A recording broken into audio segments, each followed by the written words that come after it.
क्या मारिया वाकई समीन और इदरान के दरमियान गलतफहमियां पैदा करने में कामयाब हो जाएगी। घर का माहौल बज़ाहिर तो पुरसकून नजर आ रहा था, लेकिन हकीकत में हर शख्स के दिल में अलग अलग मंसूबे चल रहे थे। कोई अपने रिश्ते को बचाने की फिक्र में था, कोई किसी का घर बर्बाद करने का मौका ढूंढ रहा था। सब एक छत के नीचे रह रहे थे, मगर किसी को किसी की नीयत का सही अंदाजा नहीं था। मारिया जो अब पहले से ज्यादा वक्त घर वालों के साथ गुजारने लगी थी, वो हर मौके पर कोशिश करती थी कि इदरान की नज़र इस पर पड़े। कभी वो चाय लेकर जाती, कभी दफ्तर की कोई फाइल उठाकर देती, तो कोई ना कोई बहाना ढूंढ लेती थी इदरान के सामने आने का। लेकिन इदरान की तवज्जो हमेशा समीन पर रहती थी। वो हर काम के लिए समीन को आवाज़ देता था और इसी से मशवरा करता था।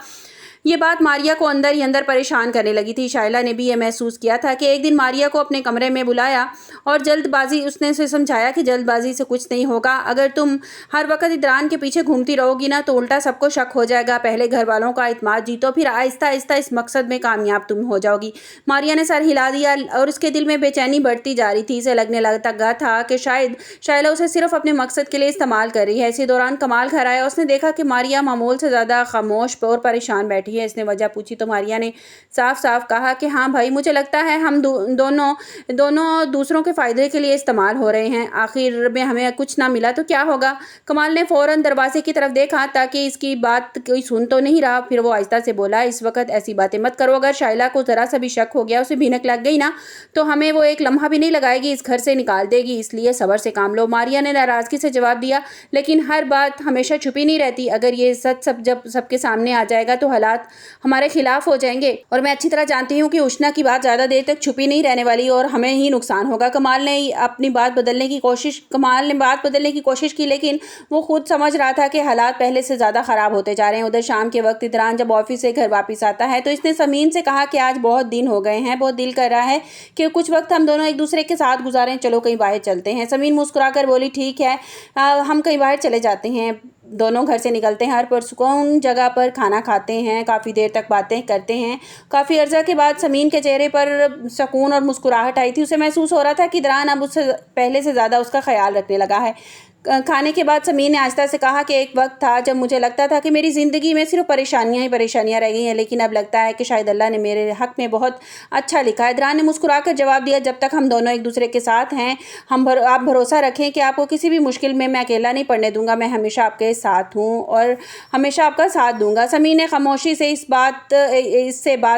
बात सुनी और दिल में दुआ की, जो हमेशा कायम सुनी और दिल में दुआ की, ये खुशी हमेशा कायम रहे। क्योंकि उसे अंदाज़ा नहीं था कि घर में कुछ लोग इन दोनों के दरमियान फासला पैदा करने की कोशिश कर। दूसरी तरफ उष्णा जब कॉलेज से आती है तो इसे मालूम होता है कि उसके घर में एक रिश्ता है और घर वालों ने उनसे बात भी कर चुके हैं। ये सुनकर वो हैरान रह जाती है। फ़ौरन अपने वालिद से और अपनी माँ से कहती है, कम अज़ कम एक बार मुझसे पूछ तो लेते, इतना बड़ा फैसला इतनी जल्दबाजी में कर दिया। वालिद ने नरमी से जवाब दिया, अभी तो सिर्फ बात हुई है, कोई फैसला नहीं हुआ। मैं तुम्हारी राय के बगैर कुछ नहीं करूँगा, लेकिन रिश्ता देख लेने में क्या हर्ज है। उसे मिला और वो खामोशी से अपने कमरे में चली गई और उसके ज़हन में कई सवाल थे।